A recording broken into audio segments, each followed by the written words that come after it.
The owner of a Sandy Springs travel agency that promised to help churches arrange mission trips overseas could soon be doing some traveling of her own to prison. Beth Greenhill ran Mission Trip Airfare with her brother Andy, but a Fox 5 I-Team investigation in 2017 revealed churches across the country complaining the Greenhills stole their money. Now, Fox 5 I-Team reporter Randy Travis returns with the latest in his investigation. Randy? That's right, Russ and Courtney. Yeah, Beth Greenhill pled guilty to one count of conspiracy to commit wire fraud. She'll be sentenced in May. She admits tricking churches into thinking the money they sent her was going to buy airline tickets for their mission groups.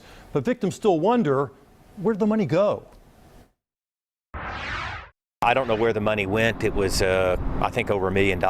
And for two people, that's a lot of money and a lot of, where did it go? Bill McAbee drove from Charleston to Atlanta, hoping to hear answers in federal court. Beth Greenhill was there to admit she was part of a scheme to defraud churches across the country, a scheme that was continuing up until a Fox 5 I-Team investigation in 2017. Here's how it worked. Churches would prepay Greenhill for airline tickets so large groups could go on these mission trips. But the tickets would never arrive, some groups not realizing it until days before they were due to fly out. Then they'd have to scramble to buy tickets from someone else. We were a victim. We were taken advantage of in ways that we never expected would happen. We want our money back because we realized there's just no tickets behind this money. When Mission Trip Airfare didn't produce the tickets, One Plus God Ministries in Ohio had to scramble to buy $50,000 worth of new tickets so they could keep their pledge to help people in Haiti. Greenhill promised refunds, but according to her plea agreement, they didn't come either. Neither did any answers. I'm actually here to do a story about your company. I'm sorry, not right now. Yeah, I mean, we need to talk to you because your company owes a lot of money to a lot of people. What's your answer about that?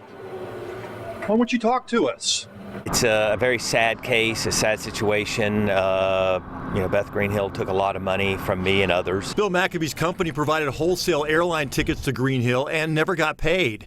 He thinks he's out at least $125,000. I get a sense that there is no money, that they went out and enjoyed the money, and there'll be zero restitution paid. In court, Beth Greenhill offered no explanation.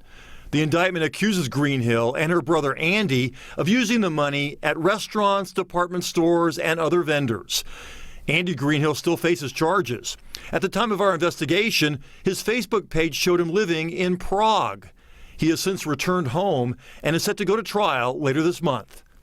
On her personal Facebook page, Beth Greenhill continues to offer travel services for international trips. Showing up today wasn't about me getting my money back. It was about seeing somebody who did something wrong and plead guilty. And you got that at least? I got that. Greenhill will be sentenced in May. The maximum sentence is 20 years for conspiracy to commit wire fraud, although since she pled guilty, Courtney, doubtful she'll get that much. Yeah, she's clearly in a lot of hot water.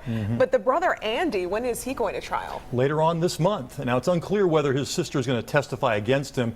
Typically, if she's supposed to as part of the plea bargain, it would be mentioned in there. It wasn't mentioned at all, so it sounds like she won't be testifying against him.